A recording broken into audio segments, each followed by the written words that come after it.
Hey, my name is Sean Teis, and this is the Let's Talk About Fatherlessness show. I'm excited to have our guest, Chad Wallen, with us today. Chad, why don't you go ahead and introduce yourself? Sure. Chad Wallen. I actually live in just outside of Fort Worth, Texas, originally born and raised in Oregon. And I run a nonprofit ministry called Advance Camp, where we mentor and teach fatherless young men between the ages of 6th and 12th grade, tangible trade and life skills that we feel like a dad should have if he was still around in their life. That's great. Yeah, and we appreciate your ministry. You're actually on location right now. Yeah. Right? Yeah. Just landed in Oregon to get some wheels turning here again. So. Okay, what are you doing up there? Why don't you tell us? So you have Oregon, you just launched, you're about to launch Tennessee, you have Florida and Texas, right? Yeah, so Texas is what I call our national headquarters. So we have Texas just outside of Fort Worth. We launched Florida outside of Fort Lauderdale in September of last year. And then Oregon, we launched July of last year. And then about 2 weeks ago, we just launched in Tennessee, just south of Nashville. So we're spreading, trying to impact as many fatherless as we can across the nation. So yeah, we just launched that one. Well, I appreciate what you do because I see pictures and stuff you guys post, and for me, I look at it. I grew up fatherless, and I didn't have a lot of people to show me how to do things. So even as an adult male, I don't know how to fix a car. I don't know how to do a lot of stuff, fixing a lot of stuff or making a lot of stuff, and you're teaching kids skills that, how to work on stuff, how to fix stuff. And that's why one of the reason I appreciate your ministry is because you're giving them life skill. You're giving them things that they can do. And so tell us more about that, what you guys do. Sure. So the best way I always explain it is we literally will do anything that we feel like a dad should have taught. So that can be everything from, we just started doing RC cars just recently, just started doing 3D printing, but a lot of our meat and potatoes is vocational skills. So general contracting, plumbing, framing, electrical, sheetrock. We do automotive, small engine repair, lawn care. Man, I tell you, moms come up to me and they're like, I really want 3 things taught to my son that I don't feel like I can do. And that's lawn care. They're like, I need my son to learn how to run a mower, a weed eater, a chainsaw. I want him to learn how to work on cars. So we do some basic stuff. And then we do dig a little deep into some of the camps as guys continue to come to camp. We'll step it up the next level at the next camp. And then the last one is the talk. Moms are like, I don't know how to have the talk with a young man. Like, I know how to have a talk with the daughter. And when I say the talk, I mean the sex talk. And so they put that on us as well. That hasn't happened yet, but that is on our docket coming soon. But really our big focus is teaching them these trades and these skills for 2 reasons. One is these guys may say, I want a hobby. I want to be able to ride my bike and then work on my own bike. Or, you know what? I just love detailing cars. It's fun for me to see the before and the after. I personally love to mow the lawn because it's my time with the Lord. Like I put on my ear pods or I do nothing, and it is time of prayer while I'm mowing. And so that could be a hobby. But we also bring in guys to teach these trades that this is what they do for a living. So it opens up the opportunities for a career path. And so that's one of the things that's really big about what we're doing now. And I'm building all of our curriculum and the platform for what I call Pathways Partners. So if a young man comes to our general contracting campus, says, man, automotive or that electrical stuff or that plumbing stuff was awesome. Like that was my thing. We have a person to connect them to get the proper training, internship, discipleship, whatever that's going to look like as a paid employee to put them on a path of a career versus the statistics that they're set up to be in. They look at, the numbers can vary, but men that are incarcerated, 75% of men in the prison system came from fatherless homes. I've heard 85%. I think it can depend on state, but I don't want them to end up at that avenue of life and that path of life. And so if we can teach them a trade skill, build up confidence, share the love of Jesus, we can put them on a different path. And that's really why we do the trade and vocational skills, is to hopefully open their eyes to a path other than the opposite, the alternative. Yeah, I think it's great. And I said I can't fix cars and stuff. But I learned from my grandfather how to cut the grass. I learned from my mentor, even to this day, Jim. He taught me. I worked for him for his company, an air machine, vacuum company, car washes. Learned all kinds of stuff from him on that. Sure, I can't. I'm not one that's going to go and like build a house or something, but I've learned things from my mentors, and I think what you're doing for these guys is the same thing that happened when I was growing up. Is you're teaching them confidence, knowing that they can work on things. Like I could have fixed an air machine, it's pretty much. I mean, I could, I learned how to change the oil and the work vans and the cars that they had. And so that taught me confidence, that taught me if I can do this, then I probably could do that. And so I Hmm. think that's what you're doing is awesome. And the fact that they can have a hobby too. Like my mentor took me shooting skeet whenever I was in high school. I never shot a shotgun Oh before. yeah. We went Yeah. out and somehow it got in his head. I don't know why he thought of it. And we were working the one day and he's like, he pulled off to this place. We went to this wing and shoot club. And I never even heard of a wing and shoot club. I didn't know what that was. And we went and he had the shotguns. We didn't have ear protection. I mean, that's how unprepared we were to do this. And we went out we went out and did the course and we're just blowing away. I'm unloading the gun. You're not even supposed to do that at these clubs, but I'm unloading the gun and we're just having fun. We're laughing, having a fun time. Well, that became a hobby of ours, and so we started shooting ski. He had a bunch of ground in Pennsylvania, and up on the hill that they had, they put a automatic thrower, and so we would go Hmm. out there after work in the summer times and just go shoot ski for a couple hours or an hour, and that was our hobby. So I get what you're saying. I mean, because Yeah. that gave me confidence because I got to the point with shooting skeet that I could hit 24 out of 25. That's But if it awesome. wasn't for that mentor like you're being for these guys, I would never have known that. I would never had that ability. Hmm. And so Yeah. I appreciate what you're doing in that sense because that's amazing. Have you seen any results from kids where their confidence level has gone way up? Oh yeah. So I actually had a mom. We did our lawn care one, and it's so funny because this mom ahead of time, she goes, I don't get it. Like I've asked them to help on our land. They have like 3 to 5 acres, in Texas, and she goes, I don't get it. I've asked him to help me with cleaning up the lawn or cleaning up our land or cleaning up our forest. We need to trim trees, and he won't help. He just won't do it. He kind of kicks rocks. He'll do something else. Well, he came to our lawn care camp, and we did chainsaws, electric trimmers, weed eaters, walk behind mowers, and riding mowers. Nice. But one of the things we gave him is a chainsaw, which this thing is massive. It's a Husqvarna like Rancher 435. It's huge. It's big for me. And this young man was like 12 years old. And so he's running the chainsaw, and we had a guy, one of our mentors, that stood beside him and showed him how to do this, how to properly run a chainsaw, how to do it safely. And no joke, the next morning, it was probably about 10 in the morning, I get a text message from his mom with him starting the chainsaw on the property. And she goes, I don't know what you did with my son yesterday, but I've been asking him for 3 years to help me on my property, and he has never done it. And he's out there starting the chainsaw to help clean up. That's And awesome. he Yeah. didn't have somebody to sit behind. He didn't want to tell anybody, admit to anybody he didn't know how to do it. And then as soon as he had a man step in and say, you know what, you can do this. Like, we're going to go out there. We're going to do this. It's not an optional thing. I'm going to teach you how to run a chainsaw. This is part of the activity today. It breaks down those walls and creates that confidence that they are capable of doing something like that.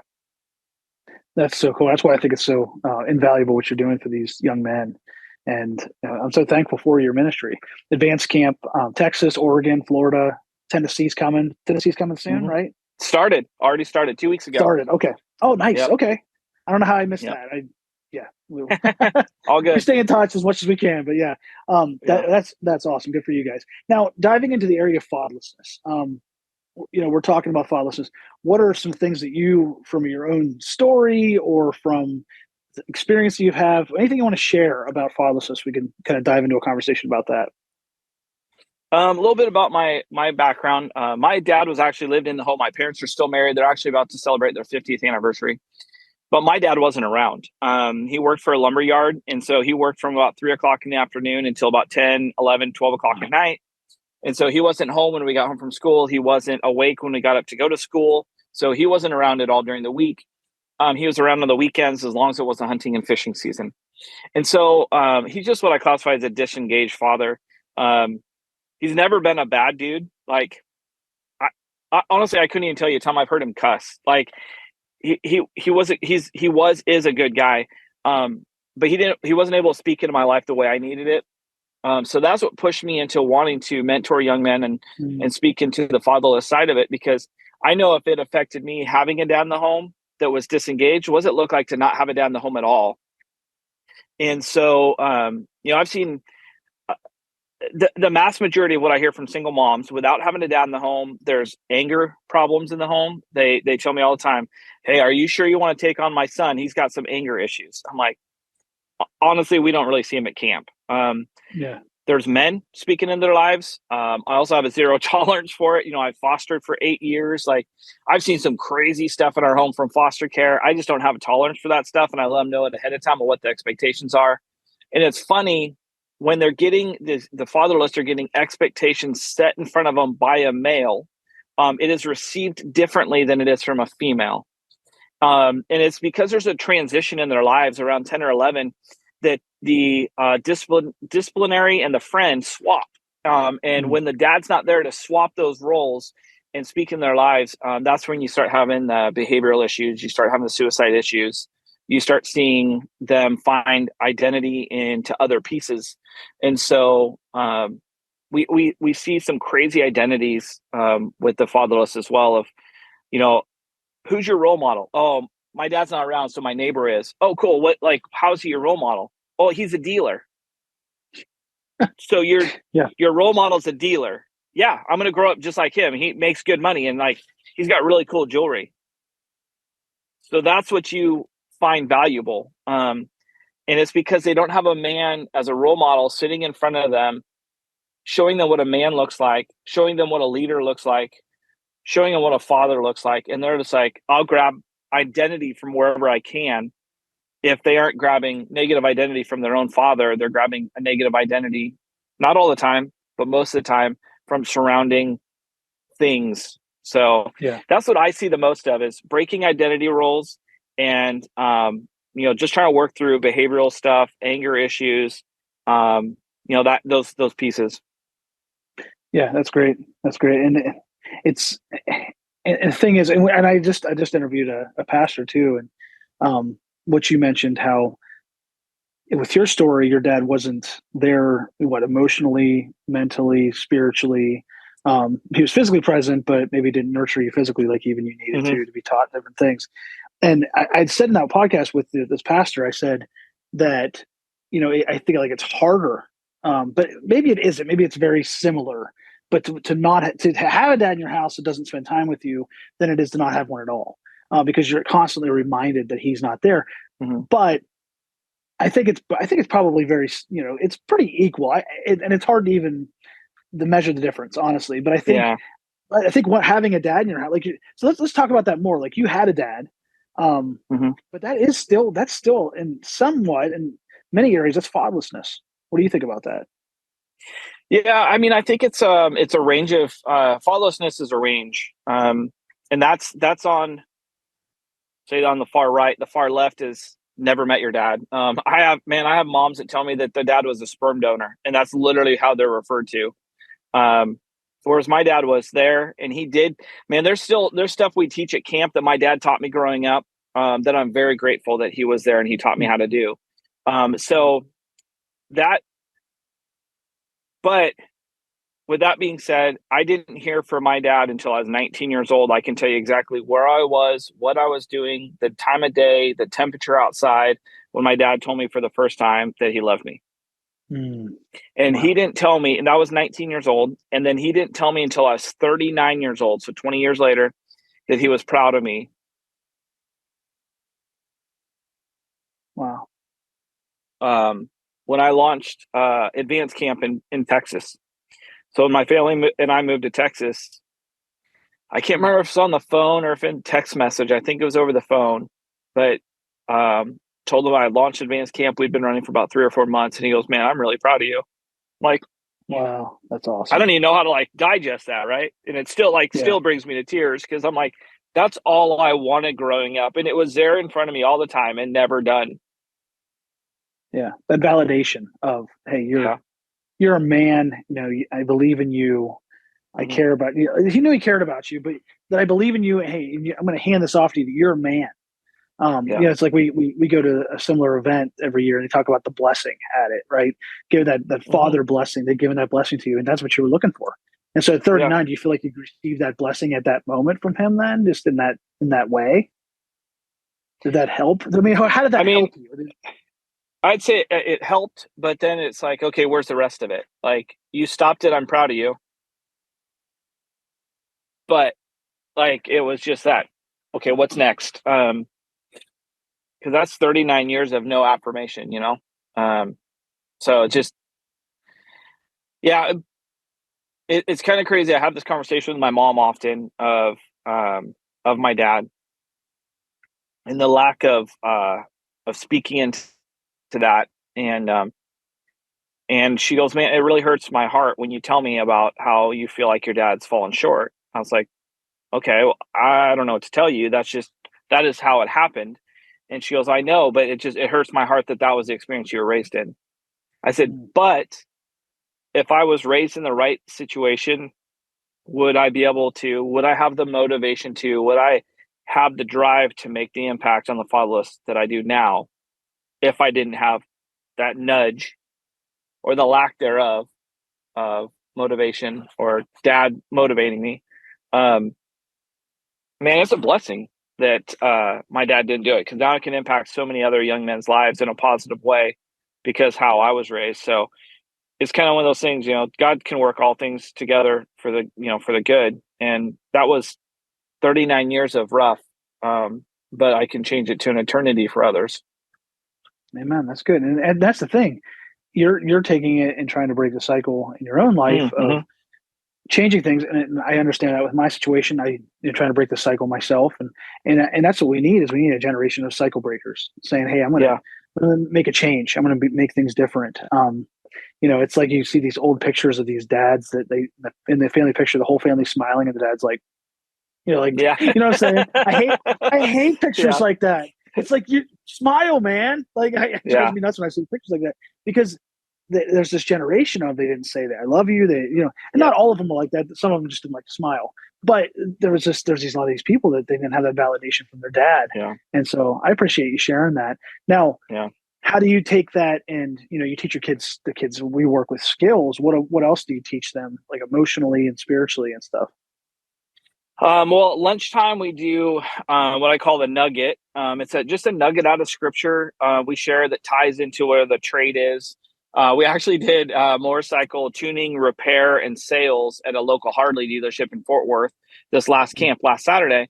I'm like, man, I don't know what I'm going to teach out of scripture for this camp. Like, how do you, can you tie Moses into a motorcycle? Like, how do you do that? And so I guess somehow I could have, but I really pushed into the identity of what is a man. And so we sat down and talked, because this motorcycle shop serves the banditos. Like, the banditos come in and buy motorcycles from. So I was like, okay, what's a man? Like, what does a man look like? What does a behavior look like that is biblically sound? How does God say a man is designed? And so we've really pushed into that on this camp. And so we do biblical stuff. We do identity stuff. We don't call our campers boys or kids. We call them young men. So that's some mental stuff that we work through. You act like a young man because you are a young man. You act like a boy or a kid. We have a conversation of, do you want to still come to camp? Because we don't have boys or kids at camp. We have young men at camp. So it puts them to a level of accountability for their behavior. We really push into identity. I brought it up earlier, but that's our number one battle with these young men, is identity. We really push into what does God say you are? Who does God say you are?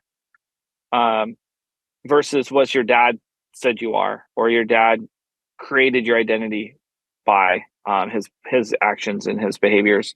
So we really push heavy into identity. So those are some of the outside trade nuggets. I have people ask me all the time, do we teach them how to shake hands and then make eye contact? I said, no, we don't. And they look at me like I'm crazy. Like, why would you not speak into these young men's lives of how to shake a hand? And my response is always, we don't teach that. We get caught doing that. And so it's caught, not taught. these young men come to camp, and every time they come to camp, they are met eye to eye with a handshake, and they watch that, and they see how we act and how we do it, and they pick up those skills based off of watching us act as godly males. What does a godly man look like? And they replicate it. Wow, that's really good.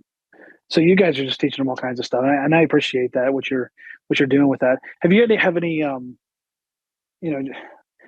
stories of fatherlessness that you've seen in your group? Or just and I know you have to be careful what you share, but anything where you're just to talk more about the issue of fatherlessness. Is there anything that you're like, here, this is an incredible story, or this is something I've seen? I've been doing this for a while. Is there any major I'll give you wins? two sides. Other wins. You've already shared some, but sure, I'm going to share a loss, and I'll share a win. Okay, so I have a camper. I had a camper that came to our camp, and he came 2 or 3, 4 times. He was like one of my favorite campers. He was just, if I had favorites, I don't, but if I did, he would be one of them. And awesome young man. Well, his mom started telling me he's not coming to camp this camp. He's been very disrespectful to me. And so we're working with respect before he can come back to camp. I said, no, you got to send him to camp. Let us speak that into him. Part of being a godly man is respecting women. I think that's lost in our society right now is, they say, I want to demasculate men. No, you want men to be masculine in the right way. And that is respecting women and treating them with respect. And so she's like, he's not being respectful. He's arguing with me all the time. So he's not coming to camp until he gets his act straight. And I was like, no, you got to send him to camp. She wouldn't do it. She wouldn't listen. He ended up incarcerated. And his mom didn't tell me why directly. She said that there was a confrontation or something with his girlfriend, and he went to jail and she didn't. And she said he is following literally after his dad's footsteps. So his dad's been out of his life for years, like years. And he is still replicating the behavior of his father because he has no men stepping in to put him on the right track and speaking into his life to put him on the right track. So that's a loss for us. So anytime a mom brings up, oh, he's not coming to camp, he's bad behavior, I said, no, you send him to camp and we'll straighten up that behavior. We'll teach them what correct behavior is. So that's like when I was a youth pastor. When I was a youth pastor, they people would say, oh, they're not allowed to come to church, they're grounded. And it's like, really? Like, coming to church is going to help them, hopefully. Hopefully it'll help them learn something from the Bible, learn some principles, be around Christians. Definitely. You don't want to take kids away from things that's going to help them mature in their Christian faith as a person. So, thanks for sharing that. So, on the positive side, one of the statistics of fatherlessness is high school dropout. It's 71% of high school dropouts come from fatherless homes. And we had a mom reach out to me. I was actually vacationing in Tennessee. She calls crying, super upset. I said, I am sorry. I'm at dinner for my birthday with my wife. I'll let you talk to one of the mentors. Here you go. It comes back to me that he was dropping out of high school to become a YouTube star. He didn't have a YouTube channel, but he was going to drop out of high school to become a YouTube star. I said, okay, I understand you're scared. I get it.